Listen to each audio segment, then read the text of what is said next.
जी, मैं आचार्य संजीव रूप। हम कर रहे हैं संस्कारों की चर्चा।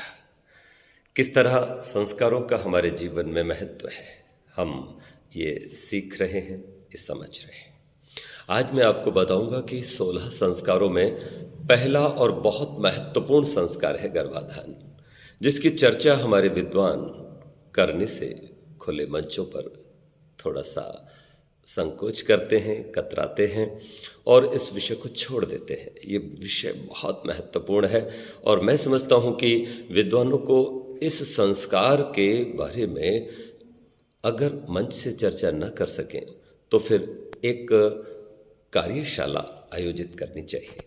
और इस कार्यशाला का आयोजन युवक और युवतियों जिनका विवाह होने वाला हो अथवा हो गया हो और जो अच्छी संतान चाहते हो, ऐसे दंपतियों के साथ होना चाहिए। कम से कम 3 से 5 दिन की ये कार्यशाला हो, जिसमें उनको समझाया जाएगा कि उत्तम संतान कैसे प्राप्त होती है। उत्तम संतान कृषि की तरह होती है, जिसे पैदा किया जाता है, बनाया जाता है, बाई प्रोडक्ट नहीं।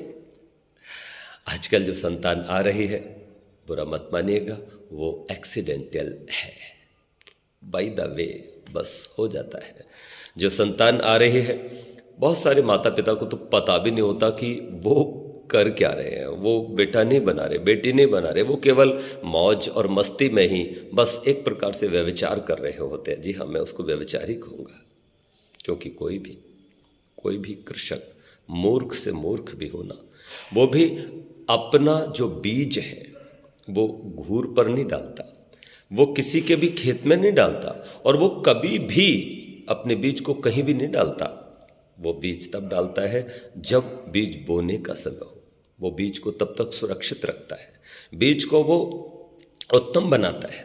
और जब बढ़िया बीज बन करके तैयार हो, मौसम है गेहूं बोने का, अब नवंबर आ गया है, तो वो नवंबर को 22 नवंबर के जब समय मौसम देखेगा, बादल तो नहीं है, फिर ज़मीन को तैयार किया जाएगा और ज़मीन जब उर्वरा हो जाएगी तो हल्की हल्की उसमें गीलापन भी हो, बहुत कड़ी और कठोर ना हो, मुलायम हो जाए, तब उसमें बीज डाला जाए और फिर बीज डाल करके उसको बहुत अच्छे से अब संभाला जाए। और इस तरह फिर आगे का काम परमेश्वर का होता है, वो करता है। तो किसान कितना सावधान रहता है अपनी फसल के लिए। संतान भी फसल है, इसको बनाने के लिए माता पिता को किसान बनना होगा, उसको बहुत सावधान रहना होगा। पिता को, अर्थात जो पिता बनना चाहता है, उसे अपने आप को पहले ही पिता मान लेना चाहिए, क्योंकि मेरा मानना है पिता और जनक, माता और जननी, इन दोनों में अंतर है। संसार की प्रत्येक स्त्री जननी नहीं हो सकती। संसार का प्रत्येक युवक भी, पुरुष भी जनक नहीं हो सकता। अगर उसने विवाह नहीं किया है तो जनक नहीं हो सकता, जननी नहीं हो सकता। और कई बार विवाह करने के बावजूद भी लोगों को संतान सुख नहीं मिलता, तो वो जनक जननी नहीं हो पाए। लेकिन प्रत्येक स्त्री माता हो सकती है, पिता हो सकता है, क्योंकि माता उसको कहते हैं जो बच्चे का निर्माण करे और पिता उसको कहते हैं जो बच्चे की परवरिश करे, उसका रक्षण करे, उस फसल को खरपतवार से बचाए, कीटों से बचाए, पशुओं से बचाए और बहुत अच्छे से उस फसल को उगा ले, बना ले।